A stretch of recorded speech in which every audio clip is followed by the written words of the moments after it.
World king Yeshu TV में आज हम इंदौर की मदर टेरेसा मानी जाने वाली मदर बप्तिस्ता के बारे में एक लेख का प्रसारण कर रहे हैं। आपकी प्रतिक्रियाओं का स्वागत है। लेख इस प्रकार है। किसी भी धर्म संघ या संस्था की स्वर्ण जयंती एक बहुत ही महत्वपूर्ण घटना होती है। संत जोसेफ सेविका संस्था की स्थापना इंदौर धर्म प्रांत के तत्कालीन धर्माध्यक्ष महामान्यवर फ्रांसिस सिमोन्स एसवीडी की प्रेरणा से 13 जनवरी 1965 को मदर बप्तिस्ता सिमोन्स एसएमपीएस द्वारा की गई थी।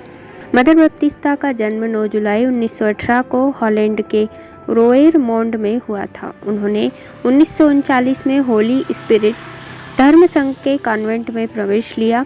1953 में वे भारत आई तथा अपनी युवावस्था में 1965 तक सेंट रैफियल हाई स्कूल, जो कि होली स्पिरिट धर्म संघ की सिस्टरों द्वारा चलाया जा रहा था, में शिक्षिका के रूप में पढ़ाया। प्रकाश कुमरावत का परम सौभाग्य रहा कि मदर ने उन्हें 1958 में पढ़ाया। कैथोलिक विवाहित महिलाओं के लिए उन्होंने 20 जनवरी 1955 को बिशप सिमोन्स तथा फादर श्लापा एसवीडी की प्रेरणा से इंदौर में माता मरिया समिति की स्थापना की। मदर का उद्देश्य कैथोलिक महिलाओं को संगठित कर उनमें आपस में मेल जोल व प्रेम की भावना पैदा करना तथा उनकी आर्थिक एवं आध्यात्मिक उन्नति के लिए कार्य करना था। शोभा कुमरावत ने मदर बप्तिस्ता के मार्गदर्शन में इंदौर धर्म प्रांतीय माता मरिया समिति के अध्यक्ष के रूप में 12 वर्षों तक धर्म प्रांत की सभी पल्लियों में जाकर माता मरिया समिति का गठन किया। मदर बप्तिस्ता ने अपना अधिकतर सेवा कार्य बिशप जॉर्ज अनाथिल, जिन्होंने 1973 के जून में इंदौर के धर्माध्यक्ष का पदभार संभाला था, के मार्गदर्शन, सहयोग व प्रेरणा से किया। 1999 में मदर बप्तिस्ता के स्वदेश जाने तक बिशप स्वामी जी का सहयोग रहा।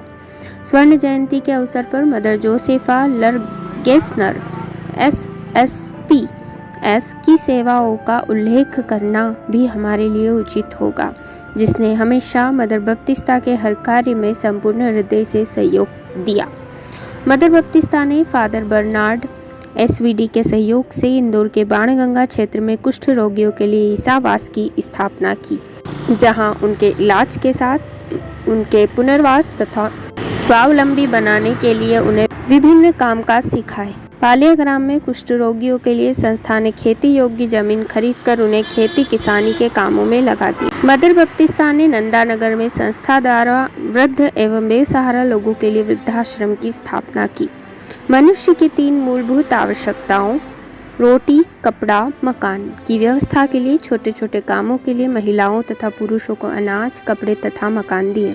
संस्था द्वारा संजय नगर में 49, पुष्पनगर में 156 तथा इसकी मिठ्योत्तर में 322 तथा जीवन निवास में 10 मकानों का निर्माण किया गया। उन्होंने समाज के गरीबों के लिए मेडिकल सुविधा व्यवस्था भी की, जिसके प्रभारी रेव ब्रदर हेनरी एसवीडी थे। बच्चों की शिक्षा में मदर ने नाम मात्र की फीस तथा कईयों के लिए पूर्ण रूप से निःशुल्क व्यवस्था की, जिसमें उन्हें स्वर्गीय मैडम मारी जरोनी ने भरपूर सहयोग दिया। स्वयं हमारे बच्चों को मदर ने लगभग मुफ्त में शिक्षा दिलवाई। मदर बप्तिस्ता ने हॉलैंड में मात्र जन्म लिया था, किंतु उन्होंने अपना पूरा जीवन भारत में रहकर विशेषकर इंदौर धर्म प्रांत के समाज के गरीबों के लिए कार्य किया।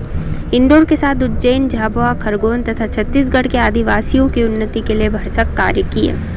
वे 1999 में इंदौर छोड़कर अपने वतन हॉलैंड तो चली गई, लेकिन उनकी आत्मा सदा ही इंदौर धर्म प्रांत नंदानगर सोशल वेलफेयर सेंटर अर्थात भारत में ही विचरती रही। फिर इस धरा पर 51 वर्ष और 17 दिन रहकर उसे अलविदा कहते हुए 27 जुलाई 2009 को परम पिता में विलीन हो गई। उनकी पावन अस्थियां नंदानगर के संत जोसेफ सेविका संस्था के परिसर में इटर्नल गार्डन नामक कब्रिस्तान की भव्यता लिए आरक्षित है।